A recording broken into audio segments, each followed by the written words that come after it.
السلام علیکم ورحمۃ اللہ وبرکاتہ۔ ناظرین، پروگرام دعا کیجئے کے ساتھ آپ کی خدمت میں حاضر ہیں۔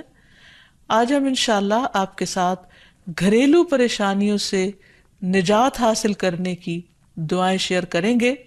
اس موضوع پر آپ سے گفتگو ہوگی کہ کس طرح ہم اپنے خاندانی زندگی کو، اپنی معاشرتی زندگی کو خوشگوار بنا سکتے ہیں اللہ سبحانہ وتعالیٰ کی مدد کے ساتھ۔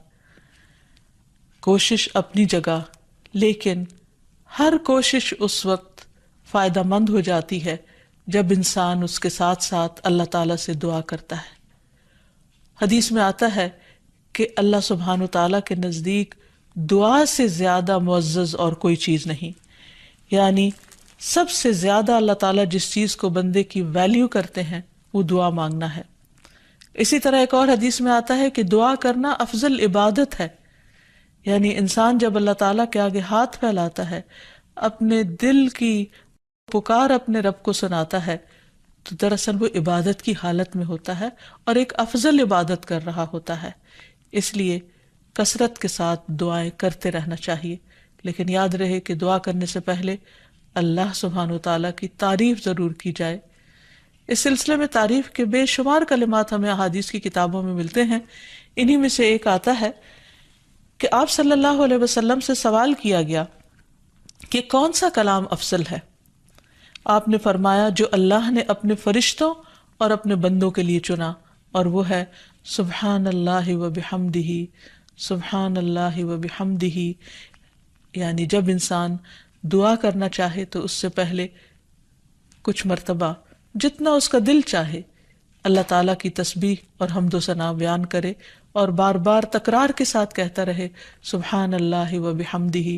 اس کے بعد درود شریف پڑھے جتنی دیر پڑھنا چاہے، اور پھر اس کے بعد اپنی حاجت اللہ سبحانہ وتعالیٰ کے سامنے رکھے تو انشاءاللہ اس کی پریشانی دور ہوگی۔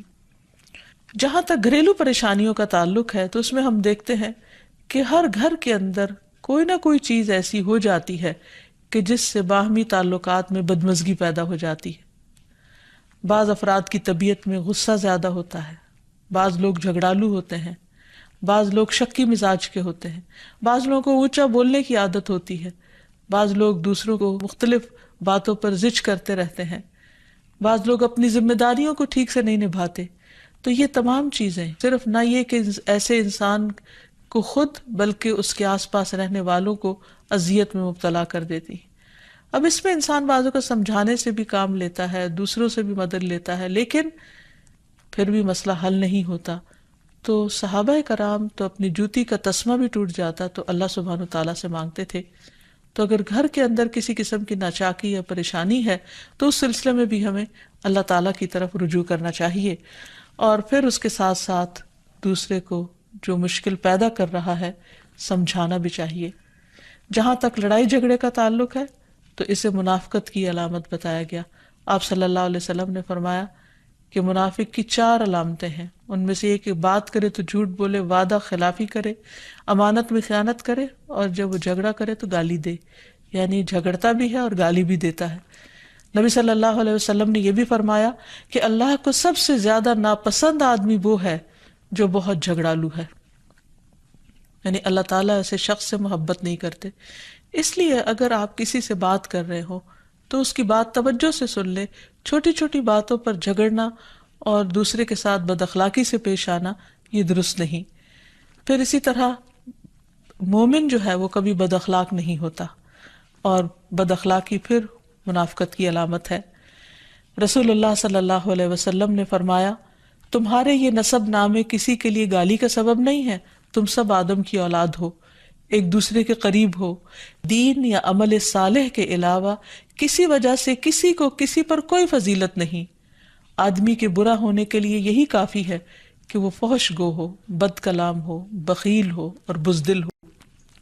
پھر اسی طرح آپس میں محبتوں کا نہ ہونا، بہن بھائیوں میں ناچاکی یا شوہر بیوی میں ناچاکی یا والدین کے ساتھ محبت کا نہ ہونا، یہ ایک طرح سے اللہ تعالیٰ کی طرف سے ایک آزمائش بھی ہو سکتی ہے اور ایک عذاب بھی ہو سکتا ہے۔ مومن تو محبت کرنے والا ہوتا ہے، اور اس شخص میں کوئی خیر نہیں جو محبت کرتا نہیں اور لوگ اس سے محبت نہیں کرتے۔ اور لوگوں میں سب سے زیادہ بہترین انسان وہ ہے جو لوگوں کے لیے فائدہ مند ہوتا ہے۔ تو اس لیے بہت ضروری ہے کہ خاندان کے اندر باہم محبت پائی جائے۔ گھریلو زندگی خوبصورت ہو جاتی ہے اگر آپس میں ایک دوسرے سے پیار، محبت اور ہمدردی کے جذبات پائے جاتے ہیں۔ پھر اسی طرح بعض اوقات گھریلو زندگی میں بدگمانیاں بہت تکلیف دیتی ہیں، یا گھر کے کچھ افراد سنی سنائی باتوں پر یقین کرتے ہوئے دوسروں کے خلاف بدگمانی پال لیتے ہیں، تو اس سے بھی پرہیز کرنے کی ضرورت ہے۔ اسی طرح گھریلو پریشانیوں میں گھر کا تنگ ہونا بھی ایک عذاب کی شکل ہے۔ اس لیے نبی صلی اللہ علیہ وسلم نے ہر وضو کرنے کے بعد جو دعا سکھائی، اس میں خاص طور پر یہ دعا آتی ہے کہ اے اللہ میرے گھر میں وسعت پیدا کر دے، یعنی ایک تو دلوں میں وسعت ہو اور دوسرا یہ ہے کہ جگہ بھی کشادہ ہو۔ رسول اللہ صلی اللہ علیہ وسلم نے فرمایا 3 چیزیں بدبختی میں سے ہیں۔ عورت جب تو اسے دیکھے تو وہ تجھ کو بری لگے اور وہ تجھ پر اپنی زبان چلائے، اور اگر تو اس سے غائب ہو تو وہ اپنے نفس کی اور تیرے مال کی حفاظت نہ کرے۔ دوسرے، مریل سواری کہ اگر تو اسے مارے اور چلائے تو تجھ کو تھکا دے، اور اگر اسے چھوڑ دے تو تجھے جلد تیرے ساتھیوں تک نہ پہنچائے۔ اور ایسا گھر جو تنگ اور کم سہولتوں والا ہو۔ تو اس لیے اگر انسان ایسی کسی تکلیف میں مبتلا ہے تو اس کا حل بھی یہی ہے کہ کوشش کے ساتھ ساتھ انسان دعا کرے۔ اسی طرح خرچ میں کمی، وسائل میں کمی، مال میں کمی، یہ تمام چیزیں بھی عموماً گھروں کے اندر جھگڑے پیدا کر دیتی ہیں۔ کھانے پینے کی قلت، بنیادی ضروریات کا پورا نہ ہونا، تو ایسی صورت میں بھی انسان اللہ تعالیٰ کی طرف رجوع کرے، اور اس کے لیے ساتھ ہی کوشش بھی ضروری ہے۔ کوشش میں سب سے پہلے تو یہ کہ انسان لڑائی جھگڑا چھوڑے، صبر و ضبط کی عادت ڈالے، برداشت اور تحمل کی عادت اپنے اندر پیدا کرے، اپنے اخلاق کو بہتر بنائے۔ ایک حدیث کے مطابق اللہ سبحانہ وتعالیٰ جب کسی گھرانے پر خیر و برکت نازل فرمانا چاہتے ہیں تو اس گھر والوں کے اندر نرمی پیدا کر دیتے ہیں۔ اور ایک اور حدیث میں یہ بھی آتا ہے کہ جو نرمی سے محروم کر دیا گیا وہ ہر خیر و بلائی سے محروم کر دیا گیا۔ تو اس لیے گھر کے ہر فرد کو اپنے اپنے رویے پر غور کرتے ہوئے اپنے اخلاق کی اصلاح کرنے کی ضرورت ہے، اور دوسروں سے توقعات زیادہ رکھنے کی بجائے اپنا طرز عمل اچھا کرنے کی ضرورت ہے۔ اور گھر والوں کے ساتھ بہترین ہونا نبی صلی اللہ علیہ وسلم کی سنت ہے۔ آپ نے فرمایا تم میں سے بہتر وہ ہے جو اپنے گھر والوں کے لیے بہتر ہو، اور میں تم سب کی نسبت اپنے گھر والوں کے حق میں اچھا ہوں۔ یعنی آپ نے اپنی مثال دی کہ میں سب سے اچھا سلوک اپنے گھر والوں سے کرتا ہوں، تو تمہیں بھی اگر اچھا بننا ہے تو ایسا ہی کرنا ہوگا۔ پھر اسی طرح گھر والوں کو زیادہ سے زیادہ فائدہ پہنچانا۔ حسن بصری سے مروی ہے کہ اللہ تعالیٰ کے نزدیک پسندیدہ بندے وہ ہیں جو اپنے اہل و عیال کو سب سے زیادہ نفع دینے والے ہیں۔ پھر اسی طرح پیار و محبت سے رہنا۔ اگر لڑائی جھگڑا ہو بھی جائے یا کوئی غلط فہمی پیدا بھی ہو جائے تو اس وقت خاموشی اختیار کر لینا، مناسب وقت کا انتظار کر کے اس غلط فہمی کو دور کرنا ضروری ہے۔ پھر اسی طرح اللہ سبحانہ وتعالیٰ نے گھریلو زندگی کو خوشگوار بنانے کے لیے جو بہترین ہدایت ہمیں قرآن مجید میں دی ہے وہ ہے عفو و درگزر سے کام لینا۔ اللہ تعالیٰ فرماتے ہیں یا ایہا الذین آمنوا ان من ازواجکم و اولادکم عدوا لکم فاحذروہم وَإِن تَعْفُوا وَتَصْفَحُوا وَتَغْفِرُوا فَإِنَّ اللَّهَ غَفُورٌ رَّحِيمٌ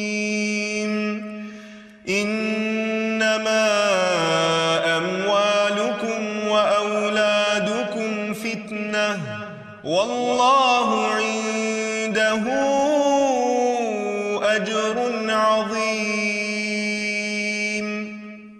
اے لوگو جو ایمان لائے ہو، بے شک تمہاری بیویوں اور تمہارے بچوں میں سے بعض تمہارے دشمن ہیں، سو ان سے ہوشیار رہو، اور اگر تم معاف کرو اور درگزر کرو اور بخش دو تو بے شک اللہ بے حد بخشنے والا، نہایت رحم فرمانے والا ہے۔ تمہارے مال اور تمہاری اولاد تو محض ایک آزمائش ہیں، اور جو اللہ ہے اسی کے پاس بہت بڑا اجر ہے۔ یعنی انسان کو بعض اوقات اپنی ہی بیوی یا بیوی کو اپنے ہی شوہر سے اور بعض اوقات اپنے ہی بچوں سے یا اپنے ہی والدین سے دشمنی کا اندیشہ ہو سکتا ہے، اور وہ ایک دوسرے کے لیے مصیبت اور بلا ہو سکتے ہیں، لیکن ایسی صورت میں بھی انسان کا گزارا نہیں ہو سکتا جب تک ایک دوسرے کو معاف نہ کرے۔ زندگی کی گاڑی نہیں چل سکتی جب تک انسان دوسروں کے قصور اور غلطیاں ان سے درگزر نہ کرے، کیونکہ ہر انسان کبھی غصے کی وجہ سے، کبھی جہالت کی وجہ سے، کبھی جلد بازی کی وجہ سے، کبھی لوگوں کے اکسانے پر اپنے پیاروں کے ساتھ زیادتیاں کر جاتا ہے۔ تو ایسی صورت میں انسان اگر چاہتا ہے کہ اس کی زندگی خوشگوار ہو تو اسے معاف کرتے رہنا چاہیے۔ نبی صلی اللہ علیہ وسلم کے اخلاق کے بارے میں جب پوچھا گیا تو حضرت عائشہ کہتی ہیں کہ آپ تان و